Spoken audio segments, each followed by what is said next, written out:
I appreciate that. Thanks, Eric, and welcome to everybody who's watching. I am not going to retread the ground that I have tread many times. For those of you who have not been familiar with the work, you can go to prosecutenow.com, and at prosecutenow.com you will see the Utah federal case that we have filed against the president, against CMS, and against the Department of Health and Human Services. If you want to understand why we refuse to use the term vaccination, that's the reason why. So go to prosecutenow.com.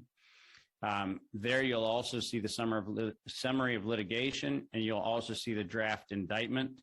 What I can say is that we have 3 different law enforcement agencies who, in fact, are working with us right now on the development of the very first criminal indictment against one of the sociopaths that architected this global campaign of terror. And you will be hearing more about that between now and the 22nd of May. So the crime is coming. And if you haven't read the Utah filing, please do, because it is actually extremely, extremely important. And obviously, some of you are aware that George Wentz, Leslie Manookian hired me and George to build the case that ultimately led to the Florida decision that removed masks from airplanes. So we have the first win, which obviously is now benefiting everybody who has to ever be in a plane. And we are now in the middle of the preliminary injunction phase of the Utah case against CMS. But I wanted to lean heavily into the Canadian side of this question, but I want to make sure we stipulate something out of the gate. This is not a public health situation. This is not even a science situation. And while I appreciate the public health people and the scientists who love to talk about the nuance of this, it is like commenting on the merits of firearms at a shooting. This is a case of murder. It is not a case of disease. It is not a case of pandemic. This is a case of murder. And people who are currently doing the delivery of the agent of that murder are in fact people who wear lab coats. If they wore anything else, if they wore hoodies, they wore anything else, we'd call them murderers. Right now, we call them doctors. The fact of the matter is, this is premeditated global terrorism. This is premeditated domestic terrorism. And this is premeditated racketeering. And the reason why I say that is because the evidence is that Canada and the United States collaborated, and specifically during the gain-of-function moratorium. For those of you who actually don't understand the dynamics of this, the weaponization of the spike protein associated with WIV1, which is the Wuhan Institute of Virology virus 1, which was sampled from China reportedly between 2011 and 2013, which was replicated at the University of North Carolina, Chapel Hill in 2013 and 14, which was the subject of the moratorium on the gain-of-function research, where Anthony Fauci said to Ralph Barrick at the University of North Carolina, Chapel Hill in October of 2014, that while there was in fact a gain-of-function moratorium, his work on the weaponization of the Wuhan Institute of Virology virus spike protein was able to go on because, I quote, he had already been funded, end quote. And this study, which was done in vivo, resulted in 2 papers, one in 2015 and one in 2016, both stating that the Wuhan Institute of Virology virus 1 spike protein targeting endothelial tissue, targeting lung tissue, targeting kidney tissue, he stated that it was, and I'm quoting, poised for human emergence. So anybody who wants to sit here and pretend like this is anything other than premeditated murder is actually watching freight cars roll across Germany and wondering where neighbors are going. The fact is that there is no question whatsoever that this was a premeditated act of murder. And for those of you who have not heard it, I will not get on a show without reciting the evidence. In March of 2015, Peter Daszak, the chief architect of the deployment of this particular campaign of terror, along with Anthony Fauci and Ralph Barrick, Peter Daszak made the following statement: "To sustain the funding base beyond the crisis, we need to increase the public understanding of the need for medical countermeasures such as a pan-influenza or pan-coronavirus vaccine. A key driver is the media, and the economics will follow the hype. We need to use that hype to our advantage to get to the real issues. Investors will respond if they see profit at the end of the process." If you think that this is an issue that has anything to do with a virus spreading in a pandemic, you are delusional.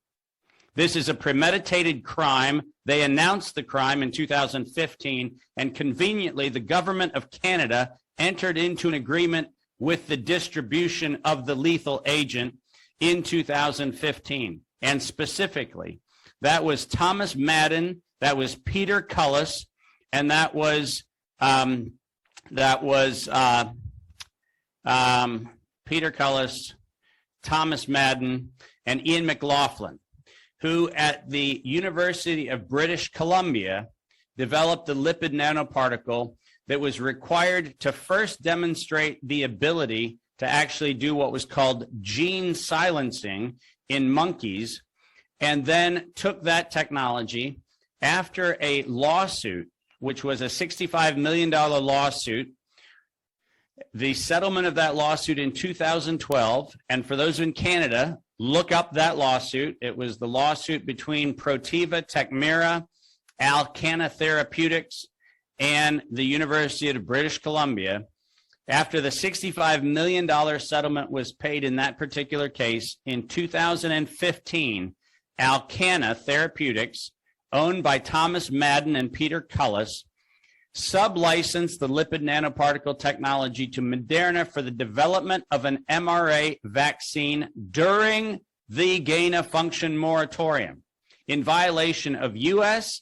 and Canadian law, because it's illegal in Canada to support and make a agent which enables the delivery of a biological weapon. That's actually illegal in Canada. And it's illegal to develop and aid in the development of a biological weapon in the United States. Those are felony violations of two parts of the criminal code of the United States, 18 U.S. Code subsection 2339, which is conspiring to commit acts of terrorism, and 18 U.S. Code section 175, funding and creating a biological weapon. The fact of the matter is, Alcanna, Acuitas, and the University of British Columbia, together with Moderna, are in fact guilty of felony violations of 18 U.S. Code Section 175. And that felony violation took place in 2015, specifically during the gain-of-function moratorium. Any law enforcement official who is actually doing anything in support of Trudeau is aiding and abetting the criminal acts of the government of Canada, the criminal acts of the University of British Columbia, and the criminal acts of Acuitas, Alcanna, and its principals, Thomas Madden and Peter Cullis. So, lest we sit here and pretend to stand on ceremony, the fact of the matter is, it does not matter what clinical trials have or haven't been done. That's like debating the merits of copper when a bullet is in a corpse. That is a foolish exercise. What we need to be doing is focusing all of our efforts single-handedly and directly on the criminal prosecution of terrorists who have now aided and abetted in the murder of millions. And just to put a fine point on this thing, Ralph Baric at the University of North Carolina, Chapel Hill, in addition to being the architect of the spike protein weaponized to destroy humanity, also holds patent interest in the invention of remdesivir, which was known in its clinical trials in the early 2000s to be lethal when used in patients for a number of other pathogens.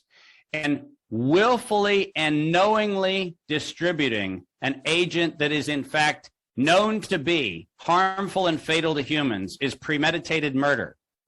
And the fact that all of the governments inside the earshot of who's listening right now have adopted the remdesivir protocol and have adopted the acceptance of the narrative that this is in fact some sort of variation of coronavirus. The fact of the matter is neither are the case. This is in fact a bioweapon delivered by a carrier agent developed by the government of Canada. And given that Pfizer, BioNTech, and Moderna both pay royalties to Canadian interests, every single shot administered from Pfizer or from Moderna involve license fees that flow back to the government of Canada. So this is racketeering at the highest level, and the Canadian government is complicit and guilty of racketeering and conspiring to fund the commission of acts of terror. Eric, you know, I could go on, as you know, for hours and hours and hours, but the point is really simple. I am tired of the conversations around debating the merits of the fine points of whether or not viruses or other things exist or don't exist. The fact of the matter is we have to focus on the crime that's being committed. We have to put our efforts on that crime. And 100% of what I'm doing is making sure that the entire world knows that anybody who actually promotes a narrative that says that there is a novel disease, anyone who promotes the narrative that says that there's a novel pathogen, and any lawyer who stipulates that there are either of those things is as complicit as Trudeau and Fauci. It's time that we draw a line in the sand and say, we the people will not stand for the domestic and international terrorism that is being done in the name of health. And that's it. That's the wrap. That's what I'm doing.